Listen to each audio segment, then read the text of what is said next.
Taste the Daily. இந்த தமிழ் இனத்தில்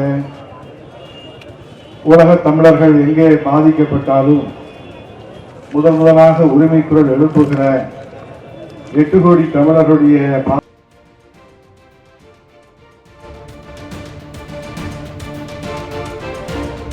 மேலான வழிகாட்டுதலோடு இந்த சிவகங்கை மாவட்டத்தில் இப்போது தொடங்கப்பட்டிருக்கின்ற இந்த அறப்போராட்டம் இங்கே பார்க்கிற போது மணப்புறம் காளியாத்தா நிச்சயமா நம்ம கூட தான் இருக்கிறார். நிச்சயமா இந்த அநீதிக்கு முற்றுப்புள்ளி வைக்கின்ற வகையில் இந்த ஆட்சிக்கு முடிவுரை எழுதுகிற மாவட்டமாக சிவகங்கை மாவட்டம் முதன்மை இடத்திலே இந்த கண்டன ஆர்ப்பாட்டத்தை இங்க எழுச்சியோடு செந்தில்நாதன் அவர்களுடைய சீரிய வழிகாட்டுதலோடு இங்கே நடைபெற்றுக் கொண்டிருக்கிறது. கழகத்துடைய அமைப்பு செயலாளர் முன்னாள் அமைச்சர் அண்ணன் பாஸ்கர் அம்பலம் அவர்களும், கழகத்துடைய அமைப்பு செயலாளர் நம்முடைய திருப்பரங்குன்றம் சட்டமன்ற உறுப்பினர், மாவட்ட கழகத்துடைய செயலாளர், முன்னாள் மேயர், தென்பாண்டியிலே கழகத்தை கட்டி காத்து வளர்த்தெடுப்பதிலே புரட்சி தமிழ் ஐயா எடப்பாடி அவர்களுக்கு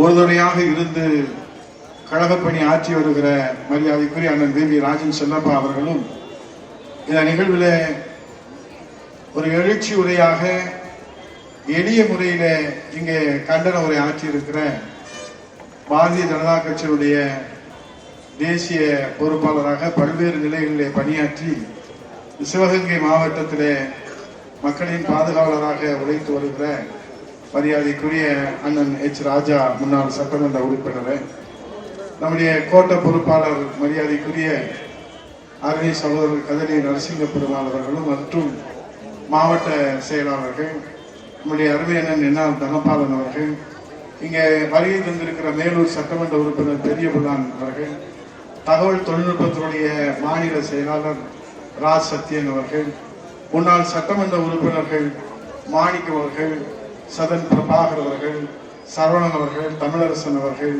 கருப்பையா அவர்கள், குணசேகரன் அவர்கள், அக்கா கற்பக இளங்கோ அவர்கள், கண்டன உரை ஆற்றியிருக்கிற அண்ணன் உமாதேவன் உள்ளிட்ட முன்னாள் சட்டமன்ற உறுப்பினர் அவர்கள், மாவட்ட செயலாளரை பொறுத்தளவில் இந்த மேடையில் இருக்கிற அனைவருடைய பெயர்களையும் சொன்னார்கள். எனக்கு முன்னாலே பேசியவர்கள் எல்லோரும் இங்கே தோழமை துணை நிற்கிற நம்முடைய ஃபார்வர்ட் பிளாக் உள்ளிட்ட அனைத்து தோழமை கட்சிகளும் இங்கே வருகை தந்திருக்கின்றார்கள். அண்ணன் ராஜா அவர்கள், எச் ராஜா அவர்கள் சொன்னதை போல சிவகங்கை மாவட்டத்திலே இந்த கூட்டணி எந்த நிலையிலே இருக்கிறது என்று எல்லோரும் கேட்பவர்களுக்கு இங்கே உறுதியாக, இரும்பை விட உறுதியாக, கரும்பை விட இனிப்பாக கூட்டணி இங்கே செயல்பட்டுக் கொண்டிருக்கிறது என்பதற்கு எடுத்துக்காட்டாக பாரதிய ஜனதா கட்சியும் அனைத்து இந்திய அண்ணா திராவிட முன்னேற்ற கழக தொண்டர்களும் இருகரம் கூப்பி இங்கே எல்லோரையும் வருக வருக இந்த கண்டன உரையில எல்லோரும் பங்கேற்கின்றார்கள். ஆகவே இன்றைக்கு நடைபெற்ற சம்பவங்களை என்னை விட தெளிவாக செந்தில்நாதன் அவர்கள் எடுத்து சொன்னார்கள். இந்த மண்ணின் மைந்தர்கள் எல்லோரும் எடுத்து சொன்னார்கள். கழகத்தினுடைய நிரந்தர பொதுச் செயலாளர், வருங்கால முதலமைச்சர் புரட்சி தமிழ் ஐயா எடப்பாடி அவர்கள் முதல் கண்டன அறிக்கையை வெளியிட்டார்கள். அதைத் தொடர்ந்து நேற்று ஒரு அறிக்கையை வெளியிட்டிருக்கின்றார்கள். இப்ப நமக்கு என்ன சந்தேகம், இப்ப இந்த அஜித்குமாரோடைய அந்த திருவுருவ படத்தை நம்ம பார்க்கிறோம், கையில எல்லாரும் பிடிச்சிருக்கிறாங்க. உலக அளவில் இது நீதி கேட்டு ஒரு போராட்டம். அந்த பையனை பார்க்கிற போது மணப்புறம் காளியாத்தா கோயில்ல காவலாளின்னு சொல்றாங்க. ஆனா பார்க்கிற போது இந்திய ராணுவத்துக்கே தகுதி உள்ள ஒரு மிடுக்கான அஜித்குமாராகத்தான் நம்ம பார்க்கிறோம். அந்த போட்டோ அப்படிதான் இருக்கு. யாரும் கோயில் காவலாளி, தற்காலிக பணியாளர்னு சொல்ல மாட்டாங்க. ஒரு ராணுவ மிடுக்கோடு இருக்கக்கூடிய அந்த அஜித்குமார் ஒரு வாரத்துக்கு முன்னாடி நம்மளோட இருந்தாரு, இப்ப இல்லை. இது யார் செய்த பாவம்? இந்த காவல்துறையா, முத்துவேல் கருணாநிதி ஸ்டாலினா? இப்ப ஸ்டாலின் 4 நாட்களா போராடுவார். எதுக்கு தெரியுமா? அஜித்குமாருக்கு நியாயம் கற்பித்து கொடுப்பதற்காக அல்ல, இதுல மாட்டிக்கிட்ட அவருடைய காவல்துறையை காப்பாற்றுவதற்காக. அட சண்டாளர்களா, ஒரு உயிர் பறி போனது. அதுவும் 10 மாதம் ஒரு தாய் வயிற்றிலே சுமந்து பெற்ற அந்த அஜித்குமார் நம்மோடு இல்லையே. அந்த அடிப்படை மனிதாபிமானம் கூட ஒரு முதலமைச்சர் இடத்துல நாம் எதிர்பார்க்க முடியாத ஒரு காட்டு தர்பார் ஆட்சி இந்த தமிழகத்திலே நடைபெற்றுக் கொண்டிருக்கு. என்ன தப்பு செஞ்சுட்டாரு ராஜா அண்ணன்? எப்பயுமே லா பாயிண்ட் அழகா சொல்றாரு. இப்ப செக்கு போட்டு தரேன் உயிரை கூடுறான்னு கேட்டாரு. நாங்க என்ன சொல்றோம், நாங்க எல்லாரும் சேர்ந்து எங்க பொதுச்செயலாளர் தலைமையில் அந்த நகையை கொடுத்துடுறோம், அஜித்குமாரே எங்கிட்ட கொடுத்துருங்க. இப்ப நாங்க கேட்கிறோம், கொடுக்க முடியுமா ஸ்டாலின்? கொடுக்க முடியாது. இன்னைக்கு அவர் பகல் வேஷம் போடுகிற நீலி கண்ணீர் வெடிக்கின்றார். எப்போ 4 நாளா அங்கே நம்முடைய அஜித்குமார் ஒரு ராணுவ வீரரை வைத்துக் கொண்டு அந்த பணத்தை வைத்துக் கொண்டு பிணத்தின் மீது பேரம் பேசுகிற ஒரு காட்டு முராண்டி அரசுதான் இந்த ஸ்டாலின் திமுக அரசு. மனிதாபிமானம் அந்த வீட்டுல நடந்தது இந்த வீட்டுல நடக்காதா? உங்க வீட்டுல இடம் விடாதா? ஏன்னா அப்ப நீங்க என்ன பண்ணுவீங்க? பணத்தை வச்சு பேரம் பேசுவீங்களா? ஏண்டா கொஞ்சமாவது ஒரு மனிதன் வேணும் வேண்டாமா? 4 நாட்களாக 27ஆம் தேதி அந்த சம்பவம் செந்திநாதன் பொதுச் செயலாளர் அவர்களுக்கு தகவலை சொல்லுங்க. உடனே கண்டன அறிக்கையை வெளியிடுகிறோம். நீங்க என்ன செய்யணும்? உடனே அவர் சொல்றாரு, நான் சிபிஐ பக்கா ஜென்டில்மேன் தான் நம்ம ஸ்டாலின். உடனே நான் நடவடிக்கை எடுத்துட்டேன். எப்ப நடவடிக்கை எடுத்தார்? அனைத்து இந்திய அண்ணா திராவிட முன்னேற்ற கழகத்துடைய பொதுச் செயலாளர் அறிவுறுத்தலோடு மதுரை நம்முடைய உயர் நீதிமன்ற கிளையில பொதுநல வழக்கு தொடுத்து இதுவரை இல்லாத வகையிலே நீதி அரசர்கள் இந்த அரசுக்கு கண்டனம் தெரிவித்து இந்த அரசு கொலை செய்திருக்கிறது என்று நீதி அரசர்கள் இன்றைக்கு கருத்தை தீர்ப்பாக சொல்லியிருக்கிறார். இதுவரைக்கும் நம்ம பார்த்திருக்கிறோமா? ராஜா, நீங்க இந்தியா முழுவதும் போறீங்களா? இது மாதிரி பார்த்திருக்கீங்களா? ஒரு நீதிமன்றம், நீதி அரசர், ஒரு ஆளுகிற அரசு தன் மகனை, தன் குடிமகனை கொலை செய்தது என்று நீதி அரசர் சொன்னதற்கு பிறகும் இந்த ஸ்டாலின் அரசு இந்த தமிழ்நாட்டில் தொடர்வதற்கு எந்த தார்மீக உரிமையும் இல்லை என்பதுதான் இந்த கண்டன ஆர்ப்பாட்டத்தினுடைய நோக்கம். ஒரு ஆன்மா சாந்தி அடையும் செந்தில் சொன்னார். எப்படி செந்தில் சாந்தி அடையும்?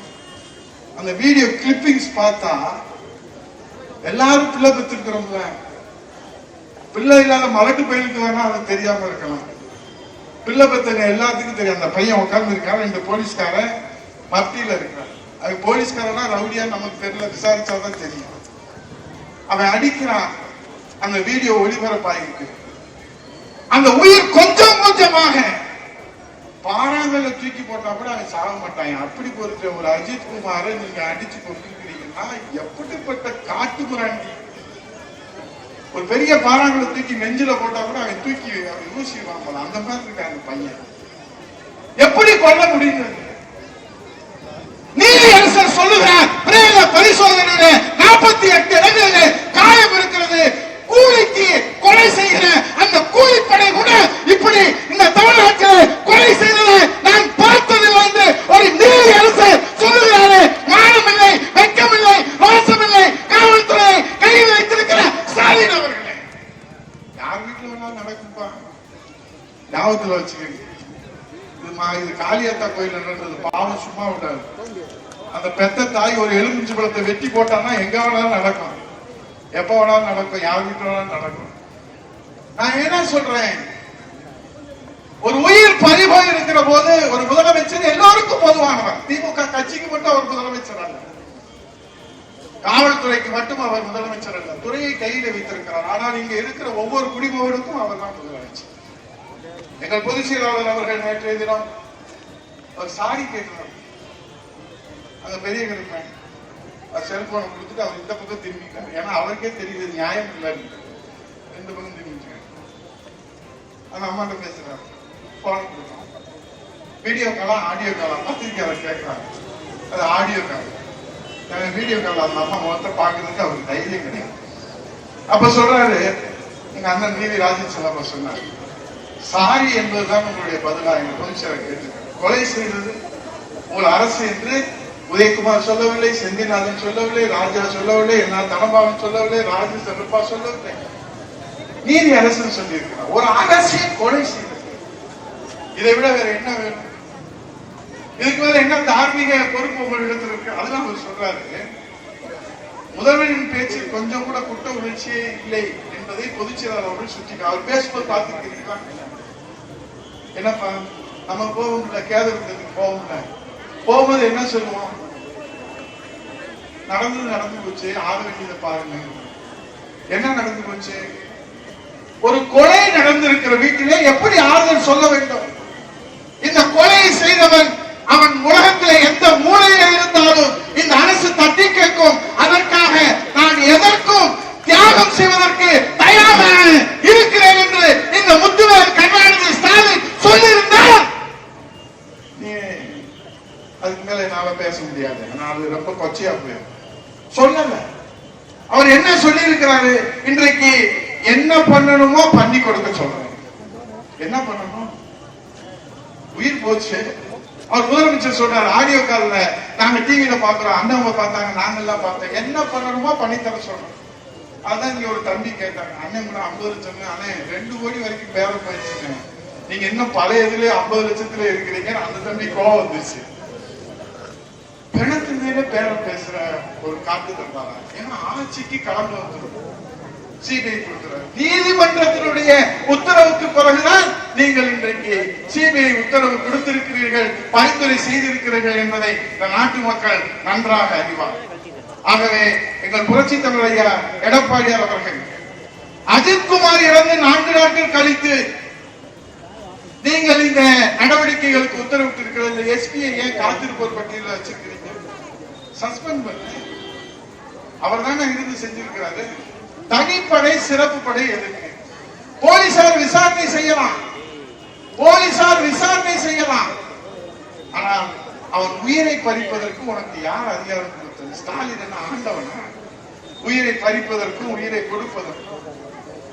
ஆகவே என் வணக்கத்துக்குரியவர்களை, இந்த கண்டன ஆர்ப்பாட்டத்திலே இப்ப நீங்க ஆசை வார்த்தை காத்துறீங்க. அண்ணன் சொன்னாரு, நாங்க போய் பேசினா அவங்க பேசவே மாட்டாங்க, நீங்க போய் பேசினாங்க, யார் போய் பேசினாலும் பேச மாட்டாங்க, ஏன்னா அவங்க வாய்க்கூட்டு சட்டை போட்டுக்கிறாங்க.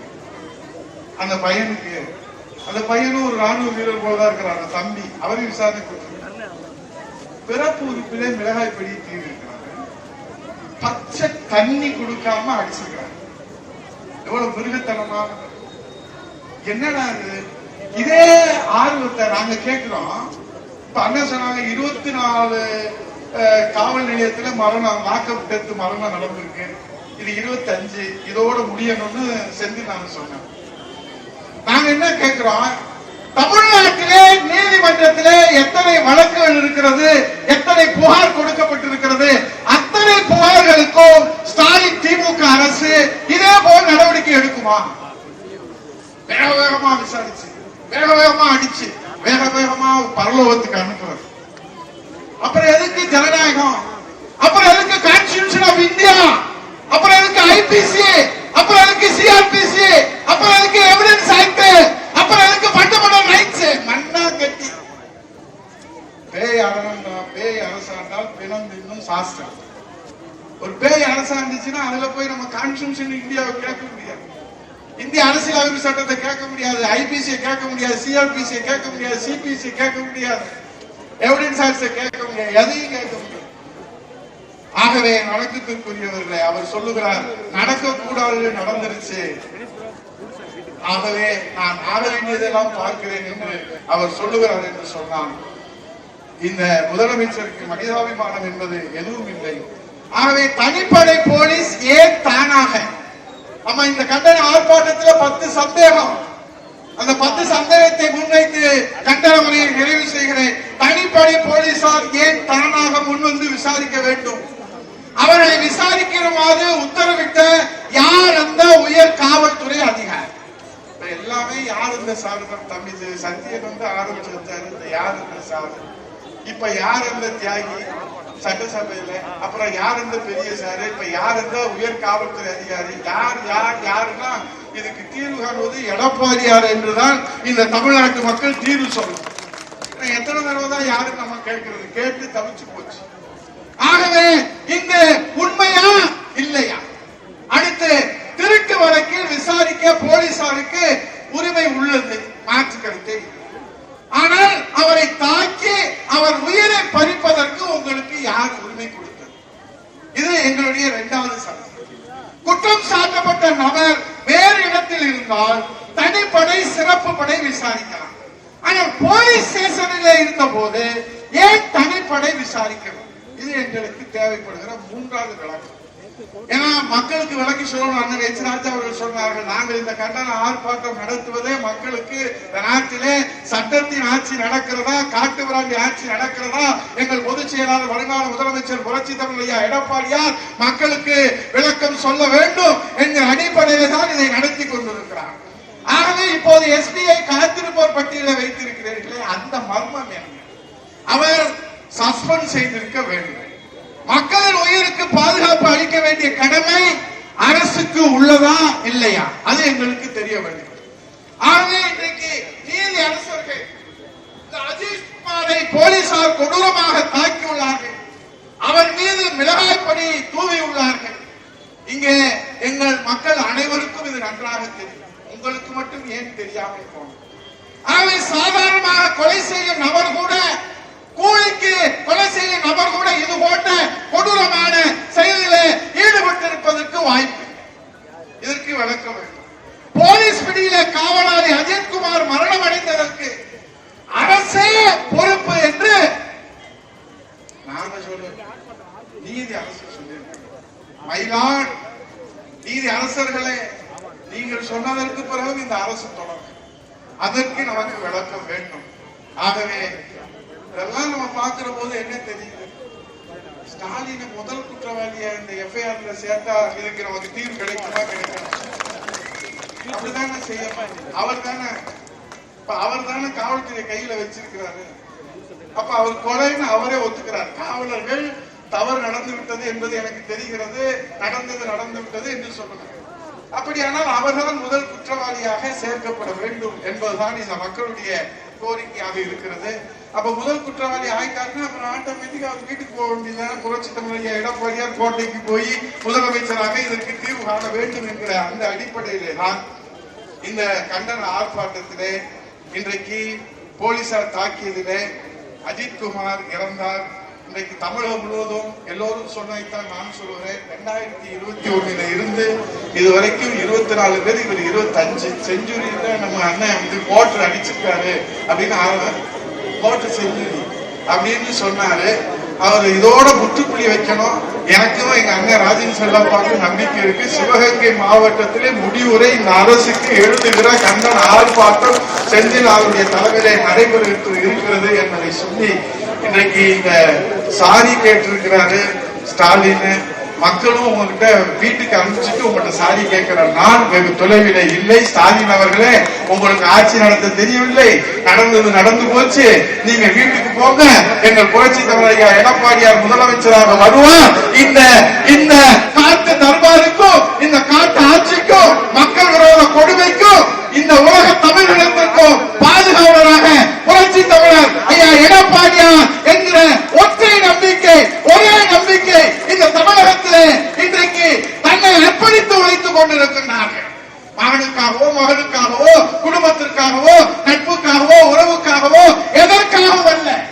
ஸ்டாலினை போன்று ஆட்சியும் கட்சியும் காப்பாற்றுவதற்காக இது போன்ற பொய்யான நாடகத்தை அரங்கேற்ற வேண்டிய அவசியம் எங்கள் புரட்சி தமிழர் ஐயா எடப்பாடியார் இன்றைக்கு தன்னை முழுமையாக இந்த தமிழ் இனத்திற்காக, தமிழக மக்களுக்காக, தமிழ் மண்ணுக்காக, தமிழ் மொழிக்காக அர்ப்பணித்த ஒரே நம்பிக்கை புரட்சி தமிழர் ஐயா எடப்பாடியார் மீண்டும் இந்த மானப்பழத்திலே காலியாத்தார். நான் சின்ன வயசுல இருந்து ரொம்ப பவர்ஃபுல்லான ஆத்தான்.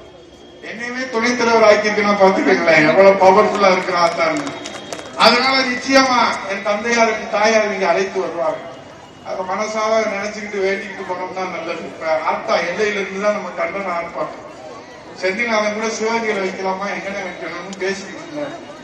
ஆத்தா எல்லையிலேயே வைங்க, அப்பதான் துடிப்பாங்க. நம்ம போடுற இந்த எழுச்சி முழக்கம் ஆத்தா காதுக்கு கேட்கும். நம்ம பிள்ளை பறி கொடுத்திருக்கிறார்கள்.